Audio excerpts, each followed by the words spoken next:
iniciamos os nossos trabalhos.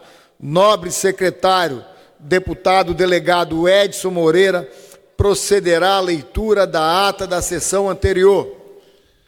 Aos 230 do 130ª sessão da Câmara dos Deputados Deliberativa Extraordinária, noturno da segunda sessão legislativa ordinária da 55ª legislatura, em 19 de setembro de 2016, às 19h30, presentes 263 senhoras e senhores deputados.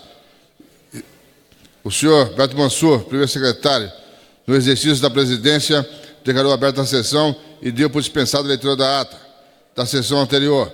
Usaram da palavra, no período das breves comunicações, os senhores Miro Teixeira, Ronaldo Benedetti, Esperidião Amin, Bom Gás, Luiz Carlos Raule, Ivan Valente e Tânia Souza, Fábio Souza.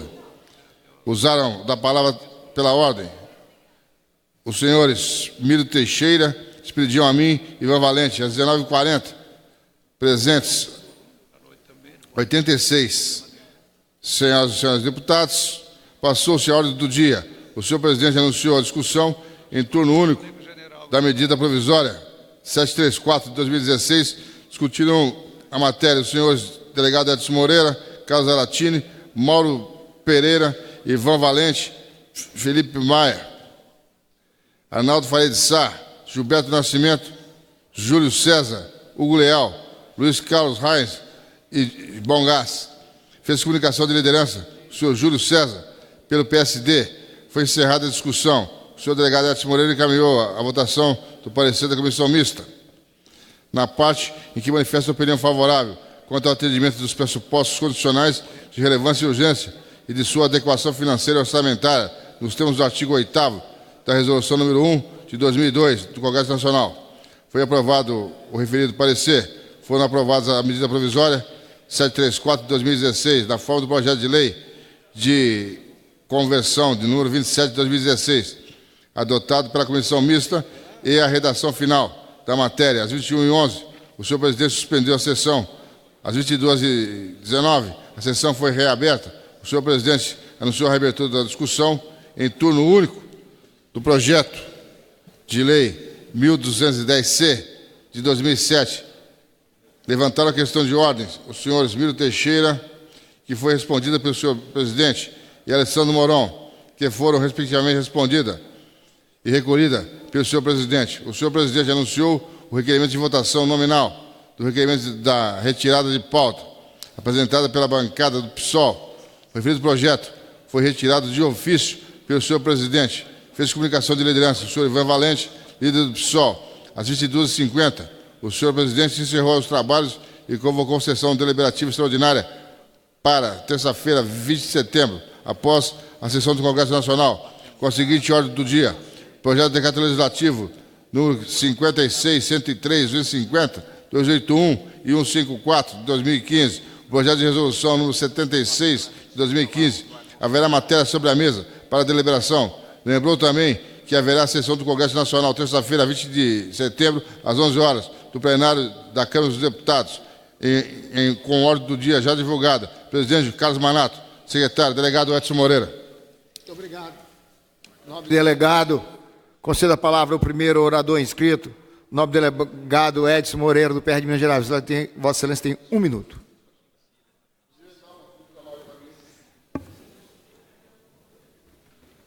Depois Edinho Bez, Valdir Colato, Cabo Daciolo, Mauro Pereira, João Moraes, e aí começa 3 minutos.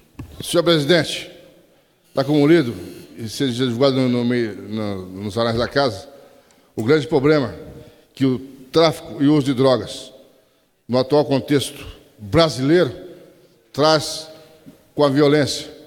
O que acontece depois de 2006, que foi sancionada a 11.343, o número de presos cresceu 1000% nos presídios. Antes com a 6376 de 76, 6368, quer dizer, de 76, a lei era mais grave, mais prejudicial aos criminosos e também ao viciado, mas agora, nesse momento contemporâneo, a legislação piorou para os criminosos. Então, eu gostaria de dar como lido e, futuramente, votaremos esse assunto, que é muito extenso, senhor presidente. Muito obrigado. Deputado Edinho Bez. Deputado Valdir Colato, 1 minuto. Aqui, senhor presidente. A ordem que eu falei, cada um terá 5 minutos para falar. O primeiro inscrito é o delegado Edson Moreira, do PR de Minas Gerais. 5 minutos na tribuna. Senhor presidente, senhoras e senhores deputados, como eu estava falando no minuto anterior, o tráfico e o uso de drogas é responsável por 90% dos crimes violentos nesse país. Se não se combater com sagacidade e muita competência esse tráfico de drogas, essa entrada de drogas no país, a violência tende só a aumentar. Para se ter uma ideia, no Acre, Rocha, no seu Acre, é uma porta de entrada de droga da Bolívia, da Colômbia, e vem para aquela região se espalhando em todo o país, como também é nas fronteiras de Mato Grosso, e por aí vai, Paraná e etc. Coronel Fraga, a droga, o crime organizado descobriu que é ouro. Ouro vale mais que ouro, muito mais que ouro. E com isso, investimento, vem o armamento, vem as mortes, vem os roubos a carro forte, e por aí vai, para financiar essa droga. Então, como nós demos com o líder anteriormente, explicando detalhadamente esse problema das drogas. E o pior de tudo é que esfacela as famílias todas. Os nossos estudantes vão para a escola para ser aliciados pelos traficantes que procuram, a qualquer custo, o lucro para eles, sem se importar com a família, o que vai acontecer com o ser humano. E tem uma coisa, a dívida cobrada do tráfico, não adianta a pessoa ficar devendo e querer pagar de outra maneira, sem ser com dinheiro, porque a próxima cobrança é o sangue dele que o traficante quer, para dar um exemplo, para que outros não façam. Com isso, o número de homicídios cresce a um patamar de 60 mil mortes anuais. O latrocida, que vai buscar também o dinheiro para comprar a droga, vai lá e não se importa como ele vai conseguir aquele dinheiro para ter essa droga. Aí fica a saidinha de banco, aí vai para os carros fortes para comprar mais droga. E esse crime no Brasil só aumentando. E ninguém faz nada. A situação econômica do país piorou nesses últimos 5 anos, exacerbadamente. Acabaram com o país, e para recuperar esse país não é fácil. Eu estava até vendo uma colega falando dos bancos, realmente afetou tudo. Todo o progresso do país está em ampla recuperação. Por quê? Porque abriram uma torneira e esqueceram de fechar. Porque a torneira é o seguinte, ela está aberta, está saindo o dinheiro gratuitamente, mas não está retornando. Precisa encher a caixa de novo para se abrir a torneira. Então, tem certos momentos que, para abastecer aquela região toda, tem que se encher a caixa d'água. Mas só esvaziaram o caixa e deixaram esse buraco tremendo que está no nosso país. E, com isso, a situação fica alarmante.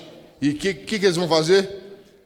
Vão pegar o trabalhador e vão cortar a cabeça do trabalhador, vão esfacelar o trabalhador que só paga imposto 6 meses por ano, vai aumentar agora para 8. Se não tomar tudo do trabalhador, até que ele morra. Então, o trabalhador tem que trabalhar até morrer. Isso não é justo. Só o aposentado e o trabalhador pagar a conta desse país, e os criminosos só levando vantagem. E não só criminoso lá que está lá embaixo na base, não. O criminoso de colarinho branco também. Esse pessoal não é punido e ainda vem dar uma de santo. Dizem que esse trabalhador, ele fala, esse maior ladrão do país, é claro que Jesus foi crucificado no meio de dois ladrões, né? O Dimas e o Gelson. Mas esse aqui chegar e falar que no Brasil não tem mais santo que ele, isso é uma vergonha. O cara rouba, arrebenta com famílias inteiras, ainda diz que é santo, que o mais santo, não existe mais santo que ele. Nós precisamos combater o criminoso e pôr criminoso, seja ele de colarinho branco, ou seja o criminoso comum, o miserável, na cadeia. Para onde que eles têm que ir, senhor presidente? Muito obrigado.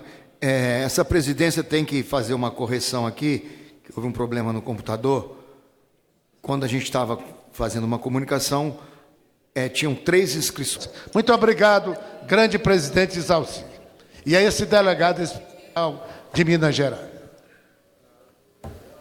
Deputado delegado Edson Moreira.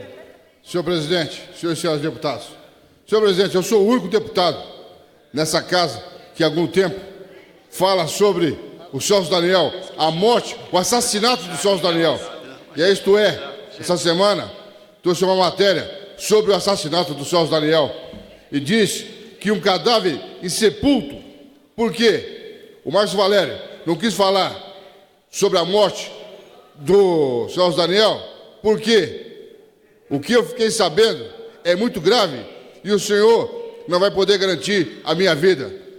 Senhor presidente, um homicídio mal investigado, não sei por quê.